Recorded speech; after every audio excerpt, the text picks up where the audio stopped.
My name is Nikola Tesla. I was born at the stroke of midnight between the 9th and 10th of July, 1856, during a fierce thunderstorm in the village of Smiljan Lika. At the time, this land belonged to the Austro-Hungarian Empire. Today, it lies within the borders of Croatia. My father, Milutin Tesla, was a priest of the Serbian Orthodox Church and the son of my grandfather, also named Nikola, who had once served as a sergeant in the French military during the Napoleonic Wars.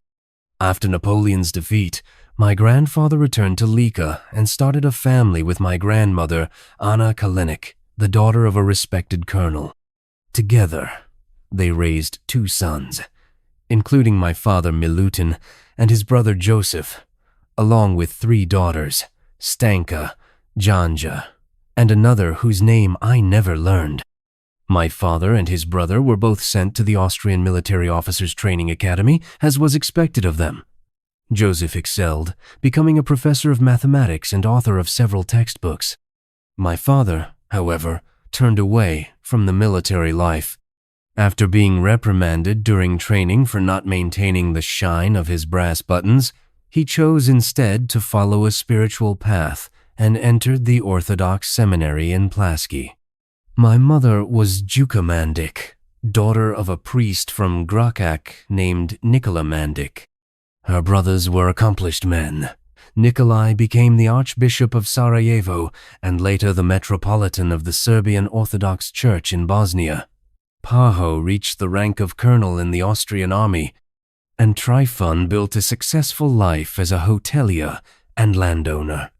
My mother, though a housewife, possessed a brilliant mind and a relentless work ethic.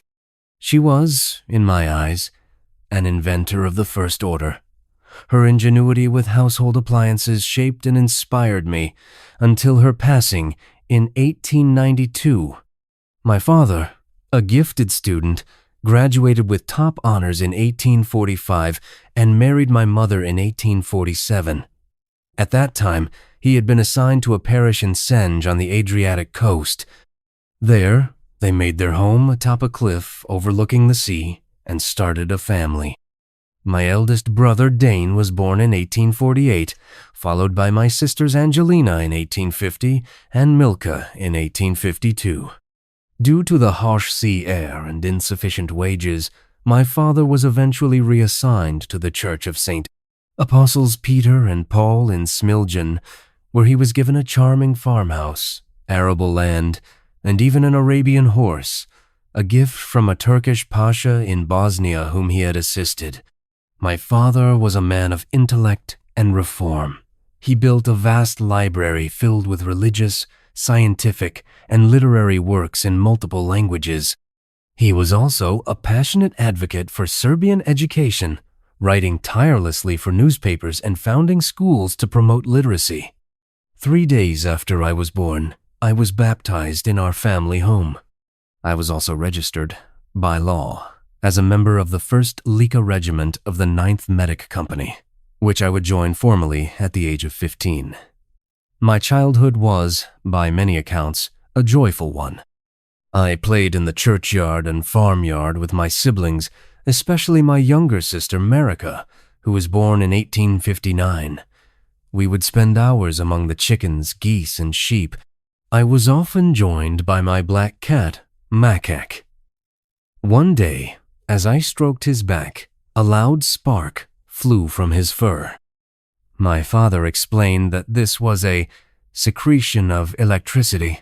Another time, a halo of light surrounded Makak, briefly illuminating the candlelit room, an event that stirred my imagination and shaped my destiny.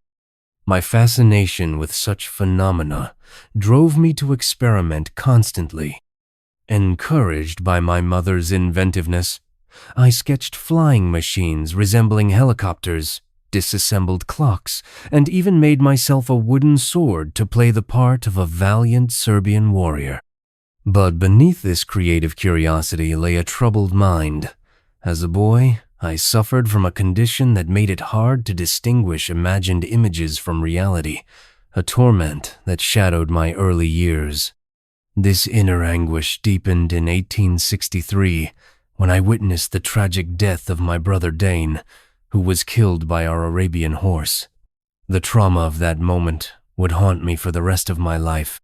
My father, devastated by grief, moved our family from the quiet countryside to the town of Gaspicua. I struggled to adjust to this new environment, and the pain of Dane's loss strained my relationship with my father. He failed to recognize my gifts, and in my efforts to earn his approval, I pushed myself to achieve perfection. But his sorrow blinded him. He scorned my efforts, sometimes erupting in rage when he found me reading from his library. Once, after I had mistakenly stepped on the dress of a noblewoman in church, he struck me across the face in front of others. As a child, I developed a series of peculiar phobias. Some might even call them obsessive quirks. I was repulsed by women who wore earrings or pearls. I had a strong aversion to hair, and I loathed the smell of camphor.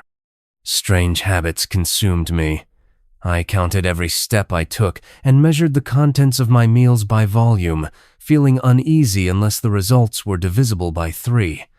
These odd neuroses overwhelmed me for a time. But then I came across a novel, Abafi, by Hungarian author Miklos Hosika, published in 1836. The story of Oliver Abafi, a hedonistic young nobleman transformed into a self-sacrificing national hero, struck a deep chord in me. His pursuit of moral strength and discipline, his rejection of frivolity, it inspired me. I saw a reflection of what I might become, a man capable of mastering his emotions. I began to accept the strange visions that often assaulted my consciousness, choosing to work with them rather than resist. I dove deeper into the imaginary world that had long captivated me, embarking on mental journeys to fantastical cities, countries, and people of my own invention. As I refined this untamed imagination, I found myself questioning the very nature of reality. I realized that every mental image I conjured could be traced back to something I had once seen, smelled, or touched, an early echo of the mechanistic worldview I would later espouse. That imagination even proved useful. On one occasion, I was hailed as a hero by a group of firemen after I spotted a kink in a hose that was preventing water from reaching a burning building. I knew instinctively that it was the cause, and I fixed it by ironing the groove out. My ingenuity began to take shape at the real gymnasium in Gaspicua, where I amazed my mathematics professors with my ability to calculate numbers effortlessly. But in drawing class, I struggled. My preference for quiet contemplation left me distracted, and my grades suffered so much that my father had to speak with the principal. The experience instilled in me a lifelong aversion to diagrams. It was during my time at the real gymnasium that I first began to take inventions seriously. I drafted early schematics for a flying machine based on vacuum pressure moving air molecules, a concept I would later disprove. After graduating in 1870, I became gravely ill. My imagination had perhaps grown too vivid, too consuming, and it left me stricken with malady so severe that my doctors nearly gave up hope. During my long recovery, I read voraciously. It was then that I first encountered the works of Mark Twain, which brought me immense comfort. I would later recount this story to Twain himself, and it moved him to tears. Once recovered, I enrolled at the higher real gymnasium in Karlovac in 1873. My father, wishing me to join the clergy, arranged for me to attend classes at the local seminary. But I had no desire to pursue the priesthood. My passion was electricity. One teacher in particular, a gifted physicist, introduced me to William Crookes's radiometer, a vacuum bulb powered by spinning vanes. The device enthralled me and prompted my earliest experiments with batteries, induction coils, and electrostatic generators. Then, once again, illness returned. This time, cholera. I was bedridden for over 9 months and had several close brushes with death. At one point, I implored my father. If he allowed me to study engineering, I believed I could recover. Milutin, desperate to save me, promised I could attend the best technical institution in the world. That promise gave me the strength I needed. I recovered. But before I could begin formal studies, my father, fearing for my health and determined to shield me from compulsory military service in the Austrian army, sent me to the Croatian mountains with little more than a bundle of books and hunting gear. From the fall of 1874 for 9 months, I wandered through forests and along lakes, building my strength and letting my mind sharpen. There, I learned to channel my visions, to turn them from a curse into a tool. I envisioned underwater pipes that could transport letters through hydraulic pressure, and a ring around the Earth's equator functioning as a futuristic transport network. When I returned, my father honored his word. He secured a scholarship for me from the Military Frontier Administration Authority to study at the Polytechnic School in Graz, Austria. My mother gifted me an embroidered bag made from traditional Serbian materials, a treasure I kept always. In 1875, I left Gospiću and entered a new world, much as my Serbian ancestors once had when settling the Austro-Hungarian frontier. At Graz, during my freshman year, I was a model student. I never missed a lecture. I studied from 3 in the morning until 7 at night. My schedule alarmed my professors. One even wrote to my father, warning that I might work myself to death. Yet others praised me. One dean called me a star of first rank. I threw myself into my studies and conducted my earliest experiments with alternating current, the work that would one day define me. But my path was not without its shadows. In my second year, I developed a destructive gambling habit. I wagered away my tuition fund and fell into near destitution. My studies suffered, my grades plummeted. I failed to register any marks for my final semester, and I was forced to abandon the university in December of 1878. I was ashamed, so much so that I kept the truth hidden from my family and classmates, burdened with guilt and regret. In 1879, I chose to live for a time in self-imposed exile. I made my way to the city of Maribor, where I took up work as a draftsman, earning 60 florins a month. During my free hours, I often found myself on the streets, playing cards and wagering money with the locals. My time in Slovenia, however, was short-lived. Just a couple of months into my stay, the authorities apprehended me for lacking a proper residency permit. I was returned to Gospiću under the escort of armed police. Back home, my father had little time to set me on what he believed was the right path. Only a month later, on the 17th of April, 1879, he passed away. Milutin died heartbroken, grieving that his son had been branded a vagrant and had succumbed to a life of vice. Refusing to watch me squander my abilities, 2 of my uncles came to my aid. In January of 1880, they provided the means for me to begin courses at the Charles Ferdinand University in Prague. I did not meet the language requirements. Fluency in both Czech and Greek was mandatory, but I went anyway. I arrived too late to enroll in official classes and was only allowed to attend lectures. I received no formal grades. In 1881, I found my first job in Budapest, working for the American Telephone Company. It was there that Tivador Puskas, a man who had once worked alongside Thomas Edison at Menlo Park, brought me on as an electrical engineer. I became a valuable member of the team and often shared my ideas with my colleague Anatol Zigety. Even then, I continued my investigations into alternating current, theorizing that circuits out of phase could maintain a consistent flow of power. But for such a system to function, I needed to solve the problem of how to rotate magnetic fields.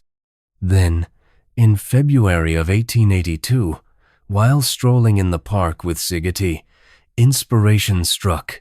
In a flash of insight, I solved the problem of the rotating magnetic field. Using a stick, I sketched out the concept of the induction motor in the sand, outlining a revolutionary design that, unlike its direct current counterpart, did not require a commutator, a cumbersome and inefficient device that needed constant maintenance. Impressed by my work, Tivador Puskas recommended I go to Paris to join his old acquaintance, Thomas Edison, at the Continental Edison Company. There, under Charles Batchelor, a manager who had worked for Edison since 1870, I was assigned to design dynamos, machines that converted mechanical energy into electrical energy for use in direct current circuits. Outside of work, I pressed on with my alternating current research. While working on a project in Strasbourg, I built the first prototype of my induction motor. Yet despite my efforts, I failed to attract serious interest in alternating current. That was a misfortune, as alternating current would eventually be recognized as the superior method for delivering electricity. Unlike direct current, which flows in one direction along a grid, alternating current periodically reverses direction. It is far more efficient. My mistake, if one could call it that, was to be ahead of my time.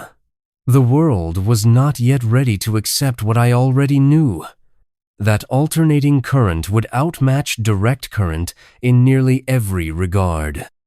The technology simply had not caught up.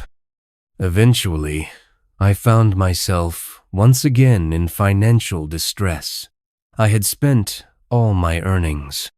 Still, I had done enough to impress Charles Batchelor, who believed I had the intellectual strength to work alongside Edison himself.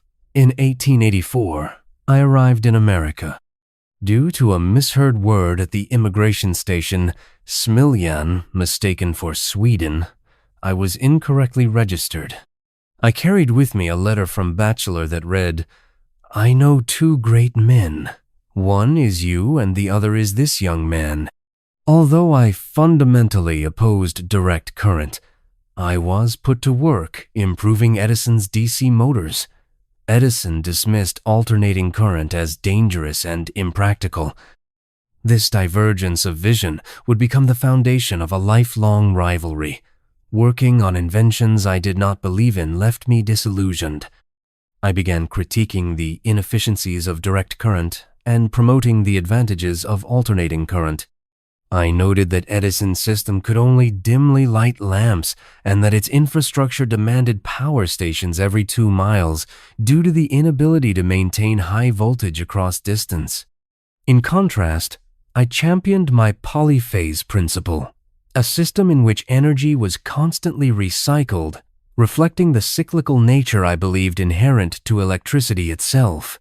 I argued that alternating current, reversing its flow 50 to 60 times per second, could sustain high voltages across vast distances with minimal power loss. It was a system not only more flexible but far more effective. And that is why today, power delivered through electrical grids is alternating current. Transformer substations reduce AC voltage along transmission lines, allowing for efficient delivery across long distances. My vision, once dismissed, now powers the modern world. In contrast, I championed my polyphase principle, a system in which energy was constantly recycled, reflecting the cyclical nature I believed inherent to electricity itself.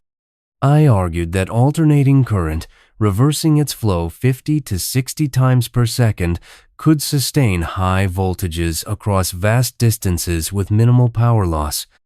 It was a system not only more flexible but far more effective. And that is why today, power delivered through electrical grids is alternating current. Transformer substations reduce AC voltage along transmission lines, allowing for efficient delivery across long distances. Once my alternating current reached its destination, be it a home or workshop, it was used directly to power appliances like washing machines. For smaller devices, I ensured that AC could be converted to DC through diodes in their power supplies, allowing current to flow in just one direction and ensuring a stable, continuous stream of power. Determined to break free from Edison and spread the gospel of alternating current, I founded my own company in 1885, the Tesla Electric Light Company, with the financial support of two wealthy benefactors, Robert Lane and Benjamin Vail. They shared my conviction that AC was the future. Yet, in a pattern that would haunt many of my later ventures, I asked for too much capital. My patrons, increasingly skittish about the risks of AC, ousted me from my own company that same year. I was left to scrape by through most of 1885, working as a repairman and even as a manual laborer, digging ditches for just $2 a day. Having learned from that bitter lesson, I secured the support of two generous backers the following year, Alfred S. Brown, superintendent at Western Union, and Charles F. Peck. With their help, I established the Tesla Electric Company in Manhattan in 1886. It was there that I finalized my design of the polyphase induction motor, and in 1888, I presented a groundbreaking paper to the American Institute of Electrical Engineers entitled A New System of Alternating Current Motors and Transformers. Among those impressed by my ideas was George Westinghouse, famed inventor of the railway air brake and head of the Westinghouse Electric Manufacturing Company. After visiting my laboratory and witnessing an early prototype of my polyphase motor, he became convinced that my system could electrify America. He acquired all 40 of my key patents, covering generators, motors, and transformers for polyphase AC circuits, and brought me on as an advisor for a year at his plant in Philadelphia, where the first commercially available AC devices would soon be built. The release of the first AC machine in 1886 marked the beginning of the infamous War of the Currents, a bitter struggle between Westinghouse and Edison that raged from 1888 to 1892. Edison, desperate to preserve his direct current system, launched a public campaign against AC. Despite clear evidence that AC was both safe and efficient over long distances, he flooded major newspapers with fear-mongering articles. But even he could not sway his most powerful backer, John Pierpont Morgan. In 1892, Morgan merged Edison General Electric with the AC-centered Thomson-Houston Company, dropped Edison's name, and formed General Electric, now fully committed to alternating current. With Edison sidelined, AC emerged as the undisputed victor.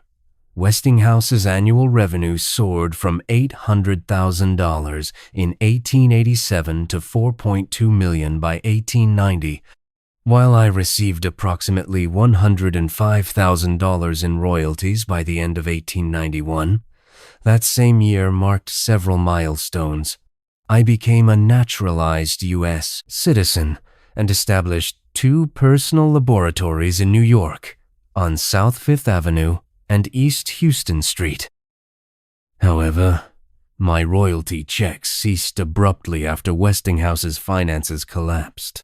The ambitious expansion, funded by aggressive borrowing, fell apart in November 1890 following the failure of the Baring Brothers brokerage. I turned my focus once again to research. That year, I developed a lamp that required only one wire, along with an oscillating transformer and high-frequency alternator. I demonstrated it in a spring lecture before the American Institute of Electrical Engineers at Columbia College. The audience was stunned by the possibilities of high-frequency AC lighting systems. That lecture cemented my reputation as the world's leading electrical researcher. I continued my experiments, proving again and again that electricity for both light and power could be transmitted across great distances. By 1893, I had begun laying the theoretical groundwork for wireless communication. In a lecture at the Franklin Institute, later amplified by Century Magazine, I outlined the concept of telegraphy without wires and emphasized the importance of grounding both the transmitter and receiver, a revelation that startled many. That same year, my company achieved its greatest triumph to date, illuminating the entire Chicago World's Columbian Exposition using alternating current, a contract I secured after underbidding General Electric by $1 million. By 1894, my standing in the scientific community was secure. I received honorary doctorates from Columbia and Yale, and was awarded the Elliott Crescent Medal by the Franklin Institute. Even more thrilling was the opportunity to realize a childhood dream, constructing the world's first hydroelectric power plant at Niagara Falls. In 1895, the first schematics were unveiled. The project symbolized the total victory of alternating current over direct current and earned me accolades from across the globe, including the Order of Danilo from King Nicholas of Montenegro. That same year, disaster struck. A fire in March destroyed my lab, consuming years of research, models, notes, instruments, and photographs worth $50,000. I refused to be deterred. In 1896, I conducted early X-ray experiments, working independently of Wilhelm Conrad Röntgen, and published the first X-ray image of a human in the Electrical Review, using crude tubes of my own invention. After this, I developed key components of the radio transmitter. In 1896, I built a primitive receiver and tested it from my Gerlach Hotel residence on 27th Street, using a transmitter at my lab on South Fifth Avenue. In 1898, I publicly demonstrated a radio-controlled boat, my teletomaton, at Madison Square Garden. By 1901, I secured a patent for my wireless electrical transmission system. Between 1899 and 1900, funded by John Jacob Astor to design a new lighting system, though I had other plans, I moved to Colorado Springs. There, I embarked on my most ambitious exploration yet, what I believe to be my greatest discovery: terrestrial, stationary waves. Far from New York, I constructed a massive transmitter powered by millions of volts on Nob Hill's outskirts. I posted a warning on the entrance quoting Dante, "Abandon hope, all ye who enter here." It was in this remote lab that I discovered the Earth itself could conduct electricity, an idea that allowed me to wirelessly transmit signals over long distances. My Tesla coil sent sparks leaping 30 feet, and antennae 10 miles away detected its output. I successfully lit 200 lamps from a power source 26 miles away and even created man-made lightning. The implications were profound. I had found a way to transmit power across vast distances without wires. I dreamed of a world powered freely and cleanly through the Earth itself. But investors like J.P. Morgan, who had initially supported my work, demanded profit. They were unwilling to fund technologies that would not yield immediate financial returns. In the end, it was these market forces, unyielding and short-sighted, that would dash many of my grandest aspirations. It was during this fertile period of discovery that I made some rather unorthodox assertions. I claimed that I had made contact with extraterrestrial beings after a series of ominous beeps emitted from one of my receivers. I first heard this strange pattern of noise in the middle of the night, and the regularity of the beeps struck me as being manipulated by an intelligent entity. I publicly advanced this theory in a letter to the American Red Cross in January of 1901. Though many skeptics dismissed my story, there were still some who believed me. Influenced by the idea of an intergalactic race of Martians, first popularized in 1895 through the book Mars by American astronomer Percival Lowell, my supporters suggested that I may have established contact with aliens from the Red Planet. Nonetheless, I remained convinced of the revolutionary potential of terrestrial stationary waves. In January of 1900, I returned to New York, eager to secure funding for a major invention, one that would eclipse my scientific rivals who were also exploring wireless systems, including Reginald Fessenden, Lee DeForest, and most notably Guglielmo Marconi, who became my next arch-nemesis after Edison.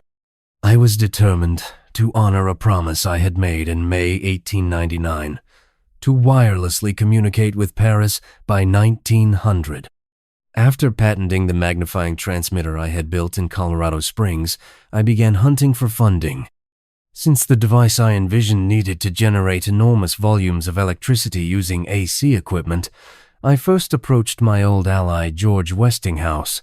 He declined to become directly involved, but graciously loaned me the necessary machinery. The bulk of my funding came from Wall Street titan J.P. Morgan, who agreed to invest after negotiations with Marconi over purchasing his wireless patents fell through. I convinced Morgan that wireless transmission of information would render the costly underwater cables his company used for transatlantic messaging obsolete. He agreed to back me with a $150,000 investment on the condition that he would own a 51% stake in my patents. Between 1901 and 1905, backed by the most powerful financier in the world, I constructed a 187-foot transmission tower at my Wardenclyffe laboratory, topped with a 68-foot copper dome, the first wireless broadcasting system ever built. It was largely powered by my magnifying transmitter, designed to channel large concentrations of electricity to any conceivable destination. I believed that by setting up receivers grounded to the earth, electromagnetic waves from the tower could be picked up anywhere.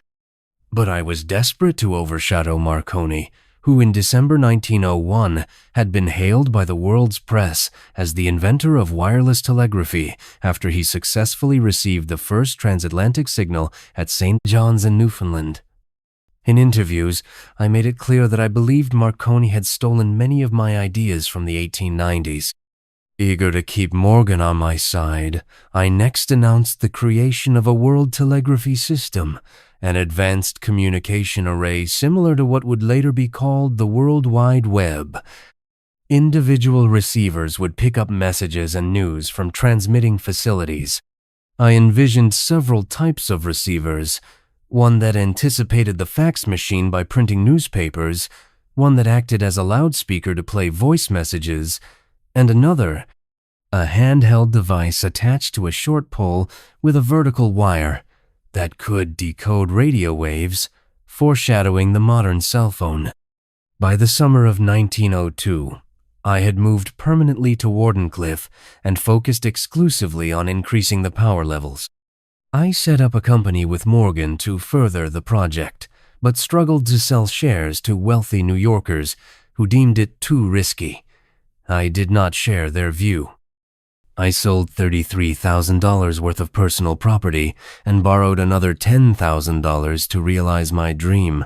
However, I was soon faced with an additional $30,000 bill from Westinghouse for equipment, a lawsuit from my landlord James Warden over unpaid property taxes, and another bill from the phone company that had installed a special line from the laboratory.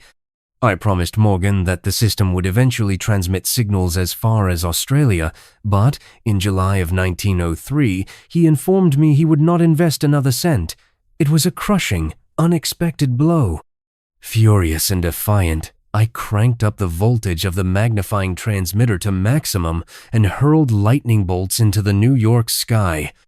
From a risk perspective, Morgan's decision made sense. I had failed to deliver a transatlantic system in 6 to 8 months or a Pacific branch within a year. Yet others believe he pulled out because he feared I would make energy free for all, depriving him of future profits. Another theory holds that he lost faith in the entire wireless industry after the scandal involving conman Lancelot E. Pike, who had stolen investor money with false promises of a wireless link between Philadelphia and New York. Morgan began favoring investments like DeForest Wireless Automobiles, a company founded by one of my rivals, which projected a $5 million annual profit and had secured a major contract with the U.S. Navy by February 1903. Afterward, I could no longer attract investors. The collapse of the Wardenclyffe project turned both academic and public opinion against me. Once celebrated, I was now painted as a man who could never fulfill his promises. Determined to restore my reputation, I devised a plan to sell small Tesla coils to laboratories across the country through the Tesla Electric and Manufacturing Company. But without investment, it failed. Even Serbian bankers in my homeland declined to help. My former partner, John Jacob Astor, still resentful that I had spent his 1,899 loan researching stationary waves instead of wireless lighting, also refused to get involved. By early 1904, I was working as a consultant and began a new project to harness the power of Niagara Falls with businessman William B. Rankine. But my heart remained with Wardenclyffe. Unfortunately, the likelihood of restarting my work was fading fast. Investors were discouraged because Morgan still owned 51% of my patents, meaning any potential partner would have to go through him to profit from my inventions. I responded with a flurry of letters to Morgan, some filled with carefully planned business proposals promising wildly optimistic profits, others scribbled in emotional frustration, lamenting my treatment and begging for support. But I could not drum up financial backing, nor could I get the Wardenclyffe Tower operational. After Rankine died unexpectedly and Canadian Niagara Power collapsed in the fall of 1905, I descended into a deep depression.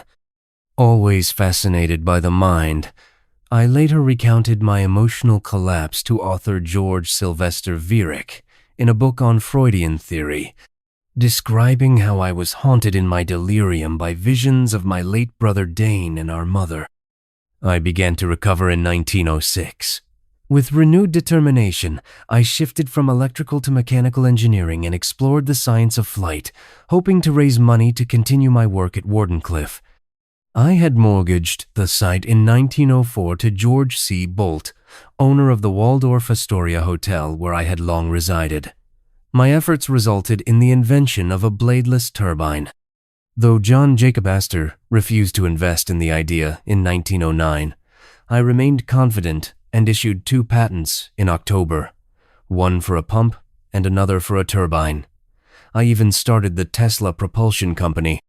But again, disappointment followed. My demonstration at the Waterside Power Station in New York failed to impress. Still obsessed with reviving my wireless dream, I approached Jack Morgan, the son of J.P. Morgan, in 1913 for investment. Though he was more interested in my turbines, he gave me $20,000. I used the funds not as intended, but to try to convince German industrialist Sigmund Bergmann to support my project, an effort that was cut short by the outbreak of World War I. Over the next 10 years, as my personal wealth began to evaporate, I continued to refine my turbine and collaborated with manufacturers such as Pyle National in Chicago, Alice Chalmers in Milwaukee, and the Budd Company in Philadelphia. Yet I could not overcome a recurring flaw that ultimately doomed the project. When operated above 10,000 revolutions per minute, the thin internal discs began to deform, and there was simply no materials strong enough to withstand the strain. My inability to secure funding from my pursuits, combined with a tendency to overspend, drained my bank accounts. By 1916, I was forced to file for bankruptcy. I admitted that my monthly income was no more than $350 to $400, and I declared my inability to pay $935 in taxes to the New York Treasury. Though I remained in name the president and treasurer of the Nikola Tesla Company, over 90% of the stock was in the hands of friends, bankers, and creditors.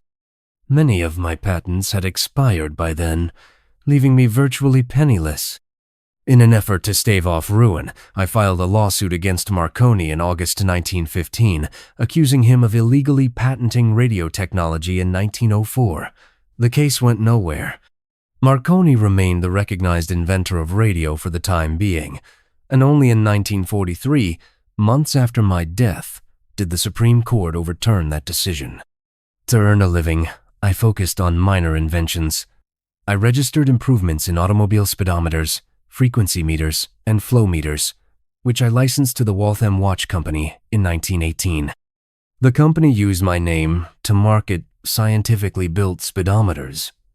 As my name, even in changing circumstances, still held weight. The press continued to seek out my opinions, such as in 1917, when I predicted that microwave radiation could one day detect ships, foreshadowing the birth of radar in the following decades. Even in the midst of my financial hardships, I still had admirers. In 1915, the New York Times reported I had jointly won the Nobel Prize in Physics, to be shared with my former ally-turned-rival, Thomas Edison. But when the time came, the prize was awarded to William H. Bragg and his son instead. I refused to share an award with my nemesis and never forgave the Nobel Institute for honoring Marconi with the same prize in 1909. 2 years later, in 1917, my individual efforts were recognized when I was awarded the Edison Medal by the American Institute of Electrical Engineers. In a speech at the ceremony, the vice president declared, "Were we to seize and eliminate from our industrial world the result of Mr. Tesla's work, the wheels of industry would cease to turn." His name marks an epoch in the advance of electrical science. I cared little for the decoration. I left the Engineers Club before I was presented with the medallion. My friend B.A.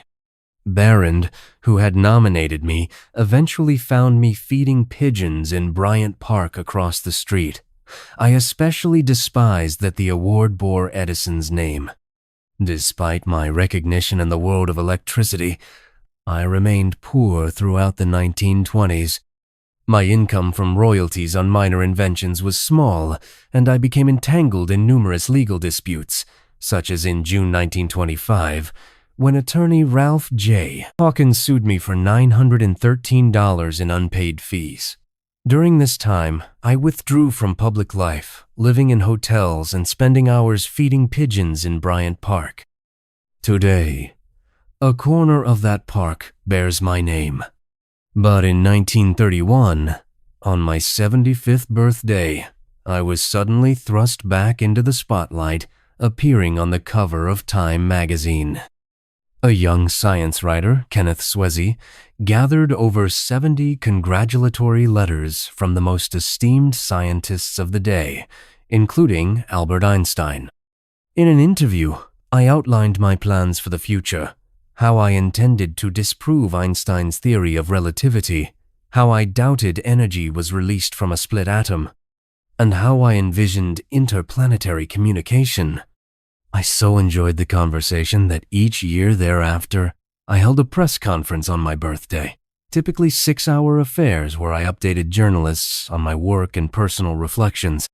In 1932, I announced my desire to build a motor powered by cosmic rays. In 1936, I shared that I wiggled my toes hundreds of times before bed, believing the exercise would strengthen my body and help me live to 135. But the highlight came in 1934, when I revealed my progress on a particle beam weapon. I claimed in the New York Times that it could send concentrated beams of particles through the free air of such tremendous energy that they will bring down a fleet of 10,000 enemy airplanes at a distance of 250 miles and cause armies of millions to drop dead in their tracks. I believed such a weapon could end war entirely, as no defense could stand against it. Though some considered the death beam a fantasy, it was a real project. A rediscovered study from 1984 titled "The New Art of Projecting Concentrated Non-Dispersive Energy Through Natural Media" detailed a system that fired tungsten and mercury particles at 48 times the speed of sound. Though the invention was beyond reach, it garnered significant attention. I enlisted Hungarian architect Titus de Bobula to design a tower to test the weapon. But by 1935, I had severed ties with him. He had tried to borrow money from me and involve me in an illegal arms deal in Paraguay. Ever resourceful, I used the excitement around my invention to settle debts. I offered the Governor Clinton Hotel a supposed prototype of the laser weapon valued at $10,000 as payment for the $400 I owed. I warned them the box would explode if mishandled, which frightened the staff into locking it away deep within the hotel vault. The weapon also drew international interest. I entered talks with the League of Nations, the British government, and even the Soviet Union, who in April 1935 signed a contract for the weapon's details. Whether their scientists pursued the idea remains unknown. But the project began to unravel in January 1938 when the British withdrew, and it finally collapsed in 1940 after I failed to convince the U.S. government of its potential in the war effort. My deteriorating health hindered my final attempts at diplomacy. In 1937, I was struck by a taxi and refused medical care for injuries from which I never recovered. I survived on boiled vegetables and warm milk and insisted on keeping 3 feet away from everyone to avoid germs. Yet my health worsened. By 1942, I spent most days in bed. My mind began to wander. Once, in July, I attempted to send money to Mark Twain, unaware he had died in 1913. I limited visitors to a select few: Prince Peter II of Yugoslavia, then in exile, and Blois Fitzgerald, a young scientist and inventor of an anti-tank gun with whom I spoke about new ideas. But my world had grown small. On January 7th, 1943, I died of a heart attack in my sleep at the New Yorker Hotel, room 3327, where I had lived for the past decade. Letters of condolence poured in from Eleanor Roosevelt, Vice President Henry Wallace, Nobel laureates, and dignitaries around the world. My funeral was held on January 12th at the Cathedral of St. John the Divine in New York City. Over 2,000 people attended. The service was led by members of the Serbian Orthodox Church. After my death, I was cremated, and my ashes were placed inside a golden sphere, which remains on display at the Tesla Museum in Belgrade. Though I held over 700 patents by the end of my life, the U.S. government grew curious about whether my surviving notes might assist them in their wartime efforts. They examined my documents, but found nothing of profound significance. By 1951, my papers had been repatriated to Belgrade, and in 1957, my ashes followed. Yet for decades, speculation about my so-called laser beam gun continued. The U.S. government persistently denied having one of my microfilms, which, according to official records, had been intensively reviewed for over a month after my death. Whether this is true remains unproven. Today, a company bearing my name, Tesla Inc., is one of the world's most influential, working to transform transport and energy delivery. Though I have no direct connection to it, I find it fitting that my legacy continues in such a form. I, an ethnic Serb born in Croatia in the mid-19th century, emerged from a region far from the world's centers of industrial development, in an empire that contributed little to scientific advancement. And yet, I broke through.